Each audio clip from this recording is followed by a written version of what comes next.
পুর ভরা করলার রেসিপি নিয়ে চলে আসলাম। আজকে আমিষভাবে পুর ভরা করলার রেসিপিটা আপনাদের সাথে শেয়ার করব। একটা করলা দিয়ে কিন্তু এক থালা ভাত এক নিমিষেই শেষ। দেখুন এখানে 4টে করলা নিয়ে নিয়েছি, বেশ ভালো করে পরিষ্কার করে আমি ধুয়ে নিয়ে চলে এসেছি। করলাগুলো খুব ভালো করে পরিষ্কার করা হয়ে গেছে। এইবার একটা কড়াইয়ের মধ্যে আমি জল দিয়ে দেব, পরিমাণ করে জল দেব, দিয়ে তার মধ্যে 1 চামচ লবণ দিয়ে দিলাম। লবণটা দিয়ে ভালো করে মিশিয়ে নিয়ে এর উপরে আমি একে একে করলাগুলো দিয়ে দেব। করলাগুলো একটু সেদ্ধ করে নেব। গ্যাসের ফ্লেমটাকে হাইতে রেখে করলাগুলো একটু সেদ্ধ করে নিতে হবে। একদম নরম সেদ্ধ করলে হবে না, জাস্ট একটু শক্ত শক্ত যেন থাকে সেইভাবে সেদ্ধ করে নিতে হবে। গ্যাসের ফ্লেমটা হাইতে রেখে ঢাকনা দিয়ে উল্টে পাল্টে ভালো করে নেড়ে চেড়ে সামান্য একটু সেদ্ধ হলেই নামিয়ে নিতে হবে। একদম নরম সেদ্ধ করলে কিন্তু ভেতরে পুরটা ভরা যাবে না। নামিয়ে নিয়েছি, একটু ঠান্ডা হওয়ার জন্য রেখে দিয়েছি। এবার কড়াইতে দিয়ে দিলাম তেল, তার মধ্যে জিরে দিয়ে দিলাম, কুচানো পেঁয়াজ দিয়ে দিলাম।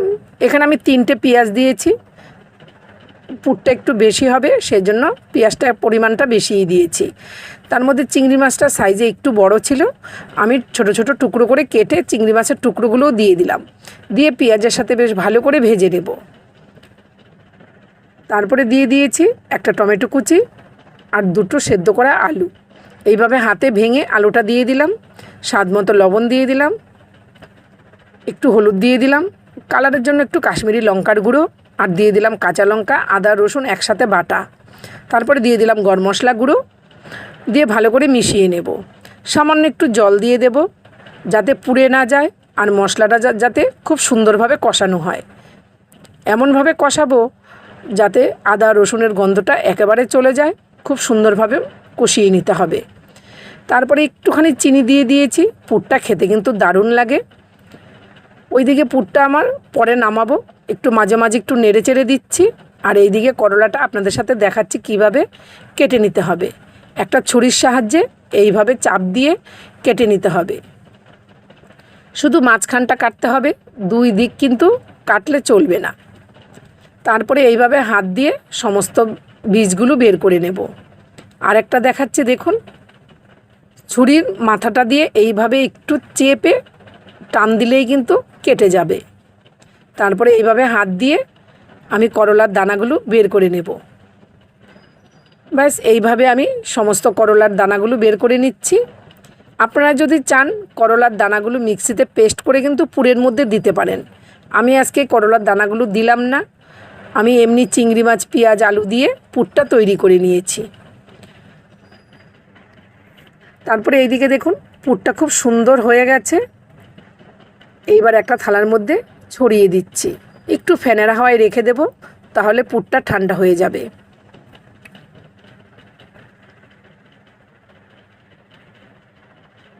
তারপরে চলে এসেছি পুরটাকে নিয়ে, পুরটা ঠান্ডা হয়ে গেছে। এইবার আমি করলার ভেতরে পুরগুলো ভরে নেব। সামান্য একটু পুর এইভাবে হাতে চেপে চেপে একটু মুইঠা মতো বানিয়ে নিলাম। মুইঠা মতো বানিয়ে নিয়েছি। এবার হাতে করলাটা নিয়ে নিচ্ছি, নিয়ে এইভাবে চেপে চেপে ভরে দেব। বেশ একটু আঙ্গুল দিয়ে একদম করলার কণাগুলো ভালো করে চেপে চেপে ভরে দিতে হবে। খুব সুন্দর করে ভরে নিয়েছি। আরেকটা ভরে দেখাচ্ছি দেখুন। বন্ধুরা, এই করলার পুর ভরা রেসিপিটা দুর্দান্ত হয়। আমি এর আগেও করে খেয়েছি, সেই জন্য আপনাদের সাথে শেয়ার করতে আসলাম। দারুণ লাগে কিন্তু। আজকে আমি চিংড়ি মাছ দিয়ে আমিষভাবে আপনাদের সাথে করলার পুর ভরা ভাজাটা শেয়ার করছি। আরেকদিন নিরামিষভাবে করলা পুর ভরা গ্রেভি করে রেসিপিটা শেয়ার করব। একবার বাড়িতে এইভাবে করে খেয়ে দেখবেন, দুর্দান্ত হয়। একটা করলাতেই কিন্তু 1 থালা ভাত 1 নিমিষেই শেষ। এবার যেই দিকে পুরটা দেখা যাচ্ছে সেটা আমি তেলের দিকে এইভাবে উল্টে ভেজে নেব। এই সময়ে কিন্তু গ্যাসের ফ্লেমটাকে লোতে রাখতে হবে, খুব আস্তে করে হালকা আঁচে ভেজে নিতে হবে, নইলে করলাটা পুড়ে যাবে, খেতে ভালো লাগবে না। এমনিই তো করলা একটু তেতো তেতো লাগে, পুড়ে গেলে কিন্তু আরও বেশি তেতো লাগবে, একটুও স্বাদ লাগবে না। সেই জন্য গ্যাসের ফ্লেমটাকে লোতে রেখে খুব সময় নিয়ে আস্তে আস্তে উল্টে পাল্টে ভেজে নিতে হবে। দেখতেই পাচ্ছেন, দেখতে যতটা সুন্দর, খেতে কিন্তু অসাধারণ হয়েছে বন্ধুরা। যদি আমার এই ভিডিওটা ভালো লেগে থাকে সবার সাথে শেয়ার করে দেবেন, আর আপনারা বাড়িতে ঠিক এইরকমভাবেই বানিয়ে একবার খেয়ে আমাকে কমেন্ট করে জানাবেন। নিরামিষ দিনে পনির দিয়ে এইরকম একটা পুরভরা রেসিপি দারুণ লাগে, বা ছানা দিয়ে দুর্দান্ত হয়। ভালো লাগলে ভিডিওটা সবার সাথে শেয়ার করে দেবেন।